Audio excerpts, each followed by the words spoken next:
hoje, o lugar que a gente está em Jerusalém do Alto, a primeira coisa que nos chama a atenção é essa cúpula. 1970. No final dos anos 60. E então ele passa a ser o centro de Jerusalém, aquilo que chama a atenção quando a gente começa a olhar para Jerusalém. Isso é interessante porque realmente ali está o epicentro do monoteísmo. Ali embaixo dessa cúpula tem uma rocha, como eu falei para vocês antes. Se acredita que ali começou o universo, e ali é o ápice do Monte Moriá, onde Abraão foi sacrificar o seu filho Isaque, quando o anjo Gabriel apresenta o cordeiro, e está aí o primeiro pacto entre o homem e Deus. Todos nós somos descendentes de Abraão e somos parte desse pacto. Então é importante que essa cúpula esteja dourada e chamando a atenção o centro da nossa fé. Okay? Esse é o centro da nossa fé. Daqui tudo começou. Depois, vamos viajar um pouco na história do tempo. No ano de 3.000 anos atrás, há 1.000 anos antes de Cristo, nesse mesmo lugar, chega um rei de uma das tribos do povo de Israel, de Judá. Esse rei se chamava Davi, e ele vai subir, vai chegando em Jerusalém, mas Jerusalém não era essas muralhas que tem hoje. Eu vou responder a pergunta aqui do bispo. Jerusalém não era essas muralhas que vocês estão vendo hoje. Jerusalém era esse estreito, essa oliveira está impedindo um pouco o vento, mas era o estreito que vem da parte sul da muralha para baixo um pouco, nessa direção, esse estreitinho. Ali era Jerusalém, na verdade não se chamava Jerusalém, se chamava Jebus, era a terra de cananeus, dos jebuseus. E quando Davi começou a se aproximar, disseram o rei dos jebuseus, os cegos e os mancos impedirão a entrada desse rei e do seu povo. E aí, o comandante do exército do rei Davi, se chamava Joab, ele entra por dentro de um canal que levava as pessoas até a água embaixo. Só um segundinho.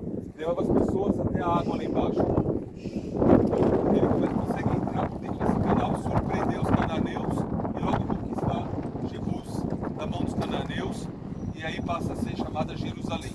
Ele conquista Jebus, depois ele sobe aqui ele não quer conquistar a força. Essa terra pertencia a um tal de Araúna. Era aquele lugar que se trabalhava o trigo, se separava o joio do trigo.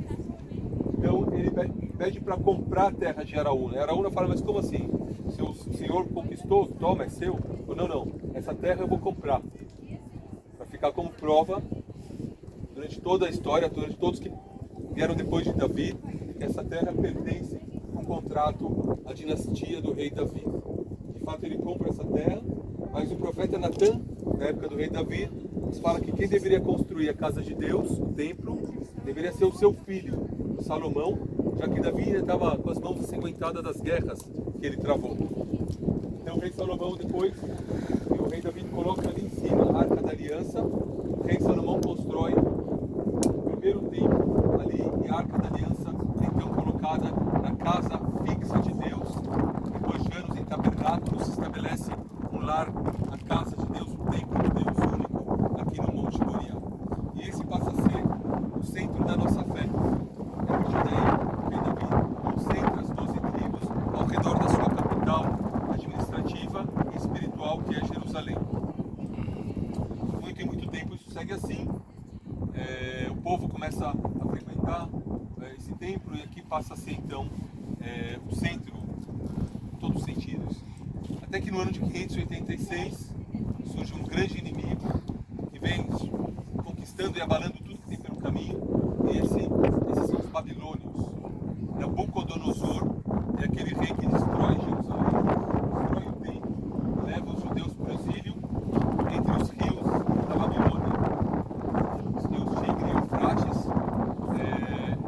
e os judeus vão para o exílio naquele lugar. Por muitos anos eles rezam, oram, choram, saudosos a Jerusalém. Temos profecias, outras escrituras, o profeta Daniel e outras escrituras que acontecem no exílio.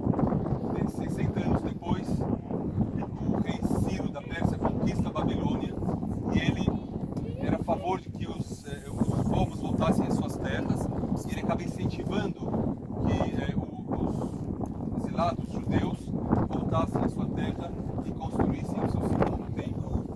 lugar do primeiro. E o segundo templo, então, é construído exatamente nesse lugar, certo? Dizia que os velhos, os novos, os jovens que viam essa construção, se alegravam por ter de novo a casa de Deus em Jerusalém. Já os velhos choravam, porque eles ainda se lembravam da beleza do templo do rei Salomão, no mesmo lugar. Esse templo também durou muitos anos, passou por algumas reformas, sendo que a maior, mais bela das reformas, que investiram mais dinheiro, mais conhecimento, foi o rei Herodes, aquele que nós falamos em Cesareia, daquela grande construção que ele fez em Cesareia. Então depois, quando ele já tinha se estabelecido como rei, ele faz a maior de suas obras, que é a reforma do templo. Então, que até então era uma montanha, começava ali do vale de Siló, da piscina de Siloé, ali embaixo, e vai subindo, chega no ápice, onde está hoje o Domo da Rocha. Isso é uma montanha natural. O que o Herodes fez foi um grande aterro, um gigantesco aterro, para vocês entenderem, essa muralha que tem aqui, em volta aqui, bem na nossa frente, tem o pináculo do templo, aqui na nossa frente, que Jesus foi trazido pelo diabo, aqui bem na nossa frente. Então, o Herodes construiu essa muralha, um braço gigantesco, que na verdade era uma caixa, muralha de 5 metros de espessura, aqui chegava a 70 metros de altura, era uma caixa de contenção, uma muralha de contenção, e dentro dessa caixa ele deixou aí entulho e arcadas, e fez um aterro, uma esplanada, fazendo 3 estádios de futebol, que vem desde aqui, dessa parede, até onde terminam os pinheiros, ali na frente, e continua depois no paralelo. A muralha do lado de lá, nessa caixa, é chamada Muralha Ocidental. Depois nós vamos falar sobre ela. A Muralha Ocidental, que sobrou dela é o Muro das Lamentações, que é parte do Muro Ocidental. É esse muro de contenção desse aterro feito por Herodes. Okay? E aí, em cima desse aterro, ele constrói um templo que era uma das belezas da época de toda a humanidade. E quem não conhecia um templo de Jerusalém não sabia o que era uma beleza diante dos seus olhos. E essa é uma frase da época dos romanos. Diziam também os romanos, quando alguém vinha para cá, tinha 3 coisas que eram imperdíveis. Todo mundo tinha que conhecer, que eram únicas. Uma, o Mar Morto. Um mar morto, é quase uma contradição. Um mar que tem toda a vida, nesse caso é morto. Então é uma coisa única que existia. A segunda é o Shabat. Para os pagãos, os dias, os feriados, eram festivais, eram marcados por festivais de muita alegria, danças e mercados. E no nosso feriado, tudo para. Não há festivais, não há mercado, não há nada. Então isso para eles era único também. E a terceira coisa era o templo de Herodes, que era algo único em todo o Império Romano, uma das maravilhas do mundo. E quem vinha para cá tinha que conhecer um templo gigantesco, lindo, magnífico e vazio. Sem imagens, sem deuses. Isso era algo totalmente louco para a ideia dos romanos. Então essas 3 coisas eram imperdíveis. Eu acho que vocês conheceram as 3. Então, ali estava onde está o Domo da Rocha. Havia um cubo que era o Santo dos Santos, do templo de Deus. E o sumo sacerdote era o único que podia entrar nesse templo, no Santo dos Santos, na parte para trás do véu, como vocês sabem muito bem. E a única passagem que ele tinha, que ele podia passar, era por uma porta que tem, se vocês seguirem a muralha, reto do pináculo, indo para lá, vocês vão ver 2 arcos no topo, com 2 arcos. Então essa é a porta dourada, uma porta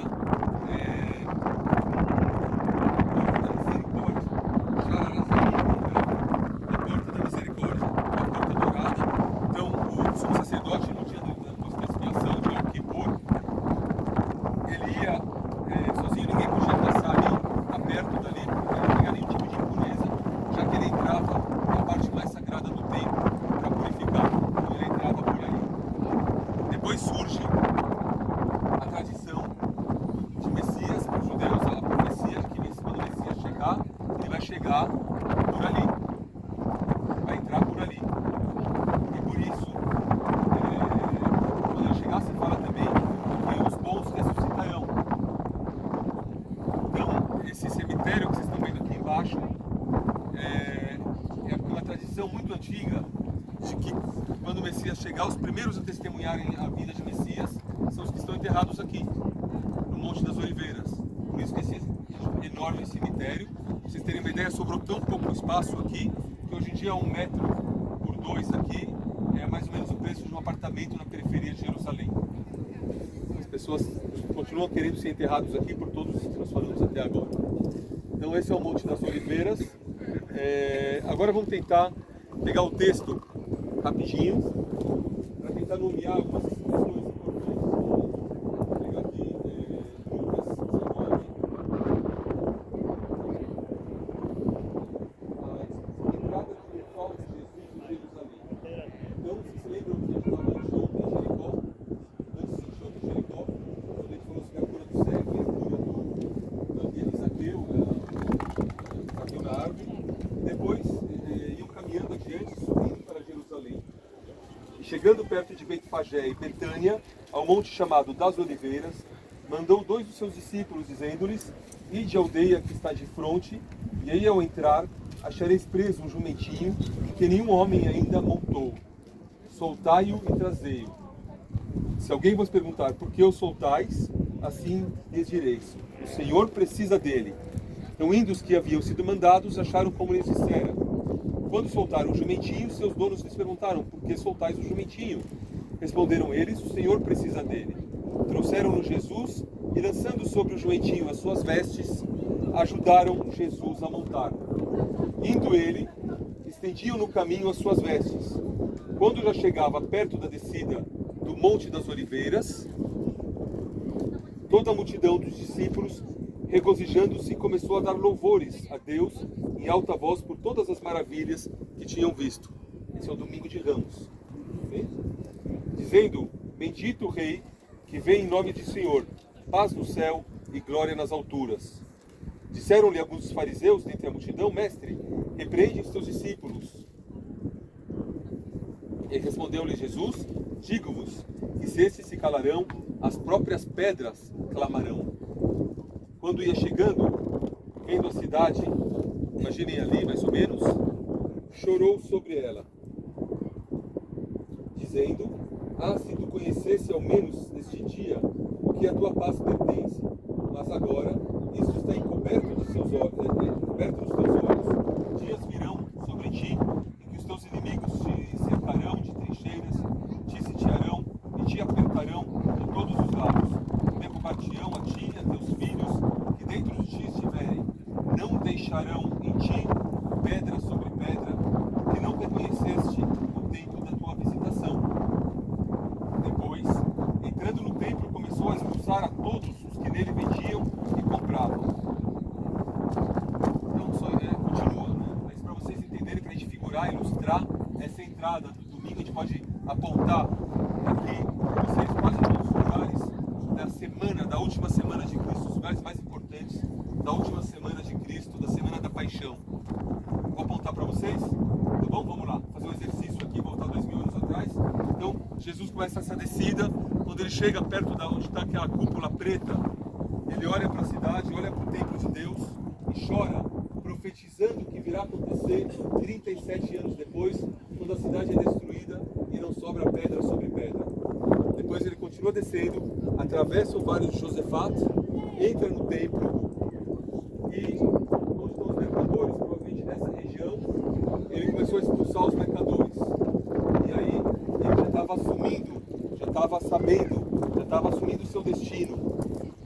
Ele começa a expulsar abertamente os mercadores, ele já estava traçando o seu destino, que iria ser travado alguns dias depois.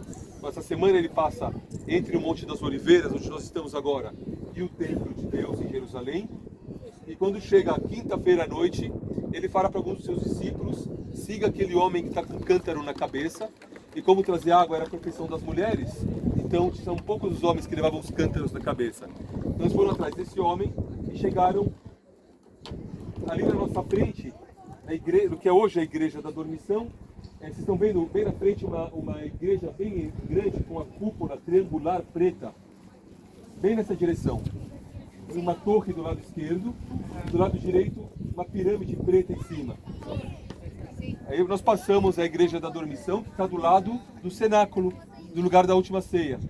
Então eles chegaram até aquele lugar, ceiaram a última ceia. Ali Jesus então já rompe com as tradições do templo, trazendo o sacrifício para si próprio, ao falar para comer pão como a sua carne e tomar o vinho como o seu sangue. Depois de ceiar, ele volta, já no tardar da noite, com seus discípulos, pelo vale do Cedron, vai descendo por dentro desse vale, até chegar no sopé dessa montanha, na parte de baixo dessa montanha, num lugar chamado Getsemane. E ali no Getsemane, nós vamos ter a nossa oração daqui a pouco ali. Ele manda seus discípulos esperarem, se distancia, ali ele agoniza, e depois ele é traído por Judas.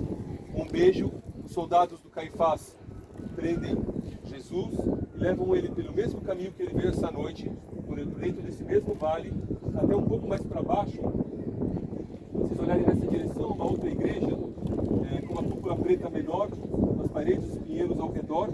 Aí, esse lugar é chamado hoje de Igreja de São Pedro de Galicanto, a casa de Caifás, onde Pedro negou Cristo 3 vezes antes do galo cantar.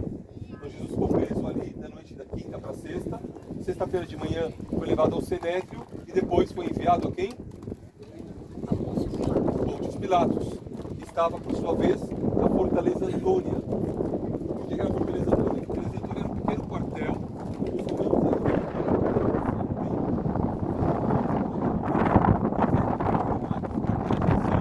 Onde terminam as árvores aqui na frente, um pouco para trás à esquerda. É isso aí, pessoal. Inscreve no nosso canal, ativa o sininho, deixa o seu like. E uma construção grande ali, Direto da Terra Santa, mostrando tudo para você. Que maravilha. Não deixe de ativar o sininho, inscrever e ativar o sininho para você receber os meus vídeos e ser abençoado por Deus. direção, aquela direção, Jerusalém. Inclusive, uma boa ideia daqui. Vou citar algumas outras construções importantes.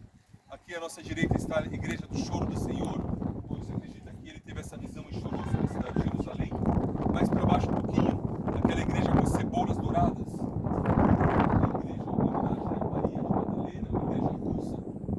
Mais para baixo um pouquinho, dentro do vale, uma construção grande com cúpulas pequenas vermelhas. Essa igreja de Santo Estevão foi o primeiro mártir do cristianismo.